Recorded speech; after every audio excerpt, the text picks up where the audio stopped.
trabajo desempeñado por las mujeres ha sido a lo largo de la historia tradicionalmente considerado de inferior categoría al de los hombres, sobre todo porque se ha visto muy relegado a las labores consideradas femeninas. En vísperas del 8 de marzo, Día Internacional de la Mujer, hoy hablamos del trabajo femenino a lo largo de la historia contemporánea y de algunos oficios desempeñados por las mujeres vascas. Es el objeto de investigación de la invitada que nos presenta hoy Juan Aguirre en esta sección de Eusko Ikaskuntza. Arratsaldeon, Juan. Arratsaldeon, Eva. Sí, nuestra invitada es Arantxa Pareja, profesora e investigadora del Departamento de Historia Contemporánea de la UPV y autora, junto con Carmele Zárraga, de un libro muy interesante que se titula Profesiones, oficios y tareas de las mujeres en Vizcaya, imágenes de ayer y hoy, que fue editado hace algún tiempo por la Diputación Foral de Vizcaya. Y sobre este tema vamos a charlar en los próximos minutos con Arantxa. Arratsaldeon, Arantxa. Arratsaldeon, Juan. Decimos que las mujeres siempre habéis trabajado y, sin embargo, esta es una realidad que no es fácilmente cuantificable, ¿verdad?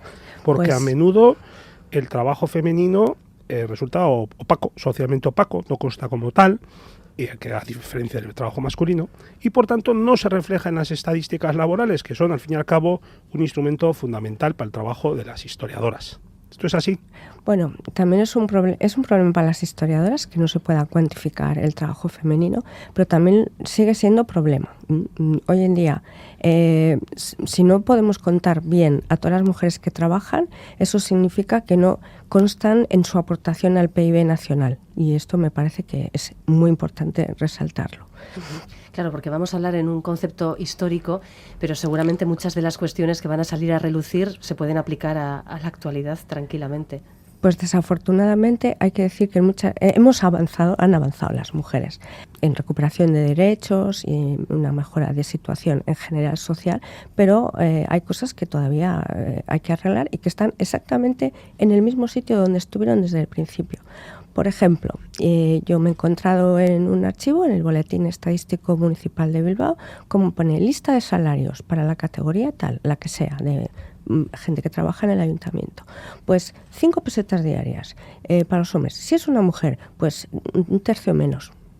No sabemos por qué, no da ninguna explicación. Es simplemente porque ese trabajo lo hace una mujer. Bueno, pues vamos a dar datos precisamente sobre, por ejemplo, los inicios de la revolución industrial aquí en nuestro entorno. Entre 1877 y los años 1970, y estamos abarcando un siglo entero, la tasa de actividad femenina no dejó de descender. Durante esos 100 años, que son precisamente en los que más trabajo se crea, el número de mujeres trabajadoras registradas disminuyó mientras aumentaba el de los hombres. ¿Esto cómo se explica? Bueno, difícilmente, y sobre todo a los alumnos cuando les decimos no, es que están oscureciendo e invisibilizando el trabajo que siguen realizando las mujeres. Y mientras a los hombres se les reconoce plenamente. Cualquier profesión que haga tiene reflejo en todas las estadísticas sin ningún problema. Pero el de las mujeres, aparentemente, qué pena que esto se haga y no se pueda ver la gráfica, ¿no? Cómo baja la presencia de la mujer en el mercado laboral. Y la única explicación es que el mundo industrial cambia la situación de la mujer con respecto al mundo laboral y familiar. Antes de la industrialización el mundo era estrictamente agrario, ahí se depositaba la riqueza. Pero la mujer cumple un papel secundario, pero fundamental dentro de lo que es una industria familiar. Cuando llega la industrialización, todo el trabajo sale de las casas, de los caseríos, y todo el mundo tiene que salir de su casa para trabajar. Por lo tanto, ahí las mujeres es donde van a perder, porque el mundo industrial funciona, o eso se decía, funciona mejor cuando hay una división sexual del trabajo. Es decir, los hombres son cabezas de familia, van a la mina, van a la fábrica, van a altos hornos, a astilleros, lo que sea, y las mujeres tienen que ser amas de casa. Sí, eso es lo que nos encontramos. Además que vosotras lo expliquéis muy bien en el libro, que en el mundo agrario, precisamente, en esa misma época, las mujeres que hasta entonces habían sido consideradas pues, como baserritanas, como trabajadoras, pasaron a ser calificadas como amas de casa, aunque, ojo, seguían trabajando tanto más que antes. Sí, efectivamente. Bueno, en general, el ama de casa tiene un trabajo que es multitarea, multifunción, 365 por 12, sin vacaciones, yo creo que es importante recalcar esto, que ya sabemos que lo sabemos, pero lo volvemos a decir. Y como no recibe un salario, no es considerado un trabajo. Entonces el mundo industrial retira a las mujeres del mundo laboral reglado, digamos, y las deja en la función de ama de casa, que es muy importante. Y de hecho el Eustat, por ejemplo, hace ahora una serie de cómputos, de recuentos, sobre cuál sería si un hombre ahora mismo casado tuviera que pagar todo lo que hace una ama de casa en su casa, no le llegaría el sueldo, un sueldo medio. Entonces en el mundo industrial pasaba también lo mismo. Solamente va a trabajar cuando la familia lo necesita, porque tienen muchos niños, por ejemplo, o antes de que pues todavía no han nacido los niños. En cualquier caso, siempre será trabajo de ayuda a la familia, secundario, mal pagado, en el sector terciario, que ya estaba mal pagado en el mundo industrial. Uh-huh. También ponéis el dedo en la llaga, Arantxa, en que la clase obrera que surgió en el siglo XIX, a finales del siglo XIX, en Vizcaya, a través de la Revolución Industrial, asumió los valores burgueses y de alguna manera defendió aquello de la mujer en casa y con la pata quebrada. ¿Esto era por una cuestión moral o había también otros factores en juego de alguna manera de retirar una posible competencia laboral que planteaba la mujer? Bueno, había varios factores, ¿no? Desde luego el trabajo de casa había que hacerlo. Alguien, si no lo hace la mujer, pues alguien lo tiene que hacer o se tiene que compartir. También es cierto que el mercado laboral industrial, que surge de nuevo, enseguida los sindicatos que están luchando por sus derechos e intentando a través de las huelgas y todo esto que en su momento fue muy importante, están buscando sus derechos laborales, los van consiguiendo, pero solamente para ellos y no estrictamente para las mujeres. Hay cantidad de documentación y de mujeres líderes muy importantes en el mundo socialista y comunista de origen, también nacionalista, por cierto. Es decir, había una percepción de las líderes mujeres de que los hombres avanzaban, se situaban, estaban cada vez mejor en el mundo laboral, pero las mujeres estaban en el mismo sitio o peor, como decía Emilia Pardo Bazán. Sí. Y dentro del sector industrial hubo algunos trabajos en concreto para los que se demandaba expresamente mano de obra femenina. ¿Estos qué trabajos eran? Claro, es que cuando analizamos el mercado laboral industrial tenemos que situarnos en unas... no podemos hablar en general, tenemos que situarnos en zonas concretas. Entonces, ¿qué es lo que pasa, por ejemplo, con la industrialización vizcaína? Que se forma a lo largo de la margen izquierda. Bueno, pues que es sobre todo masculina y demanda muy pocas mujeres. No, es muy difícil, solamente pueden quedarse en el sector terciario. Ahora, vamos al origen de la industrialización, vamos a decir el Estado español, ¿no? Y vamos a situarnos en Cataluña, mediados del siglo XIX. La industrialización es en base al sector textil, todo de mujeres. Claro. Todo de mujeres. Entonces, se nota mucho en los documentos históricos de que las mujeres están muy presentes, tienen se dan cuenta de cuál es su situación laboral, se asocian exactamente igual que los hombres, demandan sus derechos, etcétera, o cosas que necesiten que pueden ser diferentes, ¿no? Así que, aunque en Vizcaya no tengamos muchos ejemplos de sector textil, hay alguna cosa en la Encartada, la Conchita, la Rica, por aquí cerca. En realidad aquí había pocas opciones, pero el sector textil se desarrolló enormemente en Guipúzcoa y reconoce a las mujeres jornaleras, las estadísticas reconocen a las mujeres jornaleras perfectamente. El sector tabaquero también va a ser un sector, el sector alimentario, es decir, fábrica de galletas, fábrica de chocolates, e incluso las fábricas de jabón, todo lo que habitualmente se relaciona con las mujeres y con su cometido de mujeres. Se optaba sobre todo por trabajadoras en ese tipo de industrias, entonces. Sí. El capitalismo entiende que es lo que mejor, lo que más necesita. Ya. Tener en cuenta que el salario de las mujeres, aunque una fábrica fuera solamente de mujeres, los sueldos son equiparables a un tercio menos que a los que están trabajando en la margen izquierda y están enfrente o al lado. Ya. Se decía aquí que había por San Sebastián una fábrica de tabaco muy importante, sí, que eran un buen partido las mujeres de verdad, las tabaqueras, sí, porque claro, gozaban de una situación de alguna manera pese a todo, una situación de cierta autonomía económica y seguían trabajando después de casadas, ¿no es así? Sí. Bueno, no sé si alguien se acuerda, pero hubo una fábrica de tabacos en Bilbao, que estaba en Santuchu. Lo que pasa que duró, bueno, por las circunstancias donde estaba la empresa, pues la cambiaron pasaron toda a San Sebastián porque hicieron la tabacalera, que es hoy en día, ¿no? Claro, es un edificio enorme, nuevo, en 1925, ahí trabajaban pues 1.100, 1.200 trabajadoras. Eso sí, los jefes eran hombres, como esto suele ocurrir. Sí. Había algunas jefas que eran como rango medio, vamos a decir, ¿no? Entonces, sí, efectivamente, el mundo industrial del tabaco en Europa era el que más demandaba el trabajo femenino. Originalmente el sector industrial del tabaco se refiere a los puros, pero cuando llega la industrialización el consumo de tabaco se populariza. ¿Eso qué quiere decir? Que empiezan a hacer los cigarrillos de papel, que es lo que va a fumar el obrero. Ojo, el obrero, no la obrera. Va a estar muy mal visto que la obrera fume, ¿no? Esto solamente es para los hombres. Entonces, las mujeres de Santuchu ya hacían los cigarrillos a mano con el papelito. Entonces necesitaban muchísima habilidad en los dedos y mucha rapidez. Claro. Bueno, pues vamos a hablar ahora de la formación femenina, porque claro, la formación profesional está muy vinculada evidentemente al sector del trabajo y está efectivamente muy ligada también a qué sectores piden mano de obra femenina.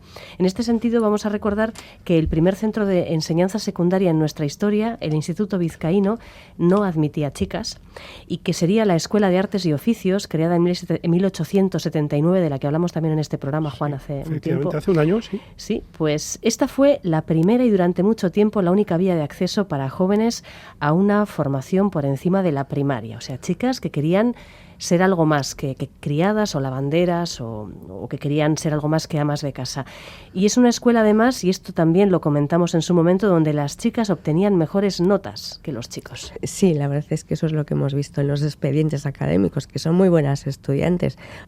La cuestión de la formación, desde luego, es fundamental, relacionada directamente con el trabajo. Y de hecho el mundo industrial demanda gente que tenga habilidades formativas educacionales superiores a solamente sumar y unas poquitas, lo que son las primeras letras que se llamaban, ¿no?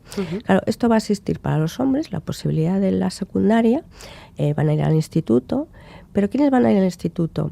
Los que luego quieran o puedan hacer una carrera universitaria. Es decir, el espacio secundario es un intermedio que no necesitas si no vas a ir a la universidad.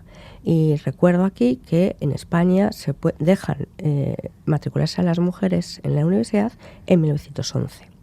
Así que, ¿cuál es la situación, vamos a decir, de las clases medias? Es decir, las chicas que viven en Bilbao y que no son hijas de jornaleros y que tampoco son nobles o de la alta burguesía, que tampoco les mandaban al instituto, ¿no? Bueno, pues la salida o la formación es esto que están ofertando en la Escuela de Artes y Oficios, si ya se dan cuenta de cuál es el nicho laboral, y entonces va a haber cantidad de posibilidades, varias posibilidades de tener un trabajo que la sociedad reconozca como aceptable para la mujer.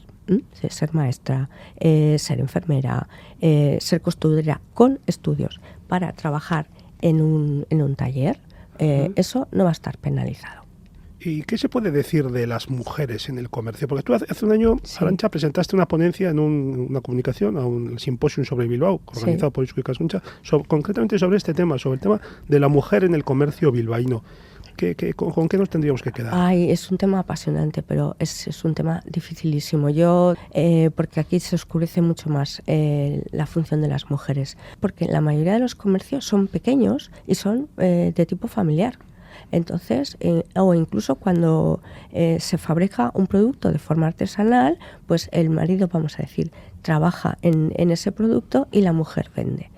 Cuando llega la industrialización, se renueva el sector comercial, empiezan a aparecer los grandes almacenes, tipo el Corte Inglés, pero que es un comercio nuevo y diferente. ¿A quién van a contratar para tener unos grandes almacenes? Pues a mujeres jóvenes, bonitas, amables, es decir, el mundo urbano va a entender enseguida que atender al cliente bien es muy importante y que ver una cara bonita pues es mucho mejor que otra cosa.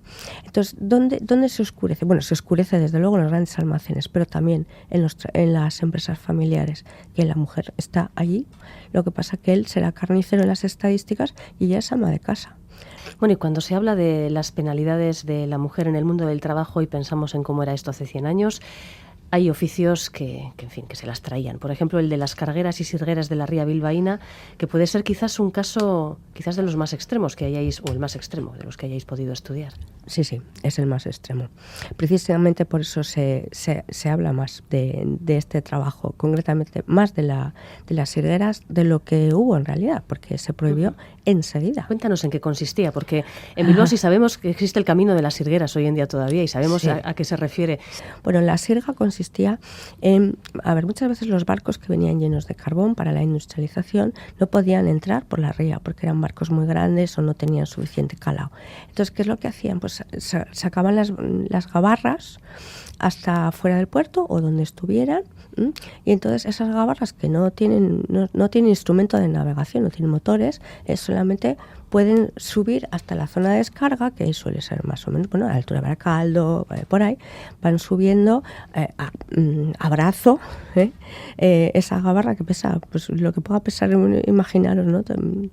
Muchísimo, no sé exactamente lo que cabía en una gabarra, pero entonces era un trabajo durísimo, porque las mujeres se enrollaban la cuerda o la sirga, como la llamaban ellas, y iban empujando hacia arriba o al revés, dependiendo de lo que hiciera falta. Y lo que no se entiende es por qué ese trabajo justamente no se consideraba masculino, cuando era un tema de fuerza. Bueno, también lo hicieron los hombres anteriormente.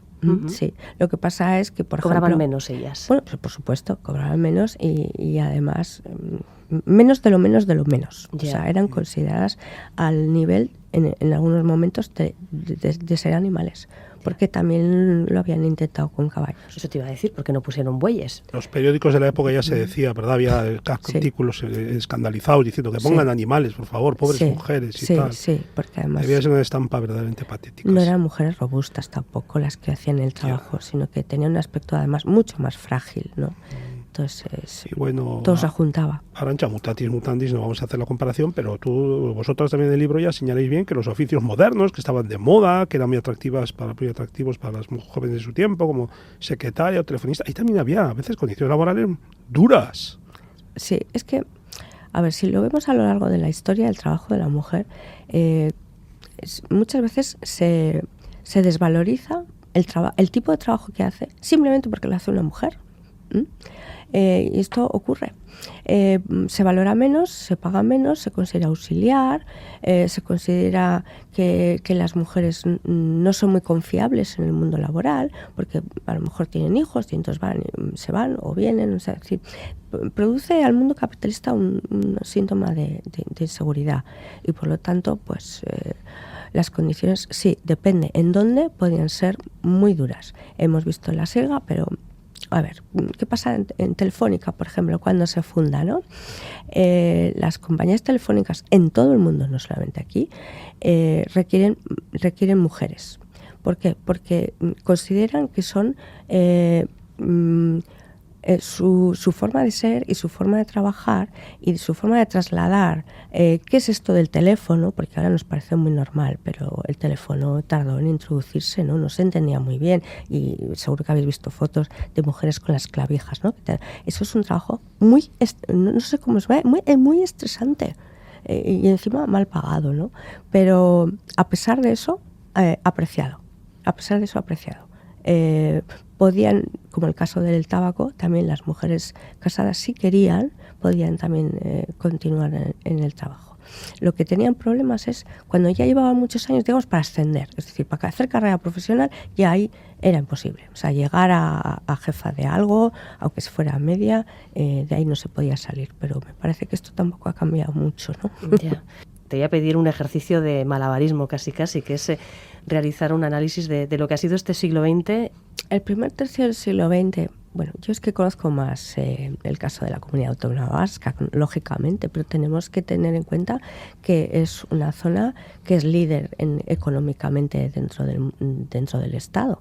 Entonces hay muchas cosas que mejoran mucho y muy rápidamente aquí, Pero nada en absoluto, incluso para atrás, pues qué os voy a decir, en Extremadura o Andalucía, ¿no? Entonces, por eso muchas veces cuando se hacen generalizaciones son bastante injustas y bastante pobres, ¿no? Bueno, entonces, volviendo, el primer tercio del siglo XX va a ser de avance, en un sentido relativo o de poco, pero sí de avance. Por lo menos se van a abrir puertas, un sector terciario que va a tener una parte más o menos buena para las mujeres y va a haber oportunidades formativas. Y entonces, digamos que se llega a la República con una clase, vamos a llamarla media, media de la época, no media, no media de los años 60, con una serie de mujeres que son súper inteligentes, que han podido estudiar en la universidad, que se han destacado de una manera tremenda y llegan a la República queriendo aportar dentro de las ideas republicanas y por lo tanto modernas, y digo con paréntesis, queriendo mejorar la situación para las mujeres, pero para todo el Estado, ¿no? Y el primer cometido es mejorar la situación del analfabetismo. Y bueno, lo que pasa es que la República hizo muy buenas cosas, tenía muy buenas ideas, pero apenas le dio tiempo a hacer nada ni a consolidar nada. Como sabéis, nos voy a contar la historia, ¿no? La guerra civil y la época del franquismo, que supone un retroceso muchísimo mayor. Es decir, y por eso, por ejemplo, hay alumnas que dicen, pues si mi abuela era mucho más moderna que mi madre. Porque la abuela probablemente recordaba que había votado y que era mucho más liberal que lo que luego su madre tuvo que vivir durante el franquismo, porque claro, el mundo del franquismo es terrible para las mujeres, sobre todo en las 2 primeras décadas, hasta que no llega el desarrollismo en los años 60, son tremendas, ¿no? Tienen que volver otra vez al siglo XIX, pero todavía peor. Y entonces, bueno, a partir de los años 60 y el desarrollismo, y la ley de que dejan a las mujeres trabajar, porque no había más remedio. Había mucha demanda de trabajo y tenían que trabajar las mujeres. Así es el asunto. Y entonces, ya con la democracia, pues ya se instaura un sistema legal, educativo, la Constitución, etcétera, que ya reconoce la igualdad de la mujer. Me gustaría quizá apuntar diciendo que igualdad no es lo mismo que equidad. Iguales números, es decir, 50-50%, no significa estar en la misma situación. Los números son interesantes, pero lo que hay detrás de los números también hay que verlo. Efectivamente. Arantxa, sí.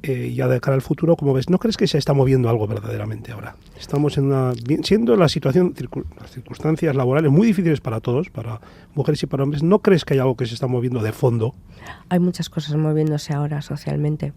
Pues dicho desde el punto de vista más positivo, desde luego las mujeres se están moviendo. Y esa marcha de mujeres que hubo en Washington como reacción a las declaraciones del señor presidente, Mr. Trump, que son totalmente desvariadas con respecto a... O sea, que eso provocara la salida de muchísimas mujeres y hacer una gran manifestación en Washington, que es el centro del poder de Estados Unidos, eso es... hace que no pasaba por lo menos 140 años, cuando estaban pidiendo el voto. Ahora, ¿qué es lo que se pide? Se pide respeto para las mujeres, eso para empezar. Es decir, que no haya un presidente que pueda faltarte al respeto, además colectivamente, ¿no? y gratis. Entonces, se está pidiendo eso y se está pidiendo mejoras en todos los sentidos. Vamos a ver hacia dónde va. De momento es un poco incipiente, pero también hay otros sectores que se están moviendo y apoyados por las mujeres, que es el mundo de los jubilados y ¿no? que en este momento, aquí por lo menos, se están moviendo y mucho. Y hay muchas mujeres dentro de ese colectivo diciendo... Nos han engañado con esto de la pensión al 50%, ¿no? En mi época lo que decían era que mi marido cotizaba por él y por toda la familia. Pero cuando llega la jubilación de vida dicen, pues no, el 50%. Eso es tremendamente injusto. Pero bueno, pienso que hay que ser optimista y ver el vaso medio lleno antes que medio vacío. Vamos a terminar, Juan, si te parece, repasando la referencia bibliográfica de nuestra invitada. Sí, el libro que ha girado un poco la charla que hemos tenido en torno a él se titula Profesiones, oficios y tareas de las mujeres en Vizcaya. Imágenes de ayer y hoy. Sus autoras son Arantxa Pareja, que nos ha acompañado, y Carmele Zárraga. Este es un libro publicado hace algún tiempo por la Diputación Foral de Vizcaya, pero se puede descargar libremente desde la red. No hay más que entrar en un buscador y poner, bien sea Arantxa Pareja, profesiones, oficios, tareas de las mujeres en Vizcaya, y se descarga. Y es un libro con muchas fotos y de una lectura muy instructiva y también muy amena y muy grata. Para descubrir realidades de antaño y reflexionar sobre realidades de hoy. Por favor, hacerle difusión al libro, porque es gratuito y costó dinero para los vizcaínos, ¿no? Y entonces, bueno, yo creo también que es un libro que, al ser muy gráfico, es muy fácil de descubrir que cuántas mujeres había trabajando en todas partes, trabajando fuera de casa, que ya sabemos que dentro de casa. ¿Cuántas había? Y hace mucho tiempo. Eso produce para las mujeres un buen sentimiento de empoderamiento consigo mismas. Pensar que tienen antecesoras que trabajaron mucho. Gracias, Arantxa. Muchas gracias a vosotros.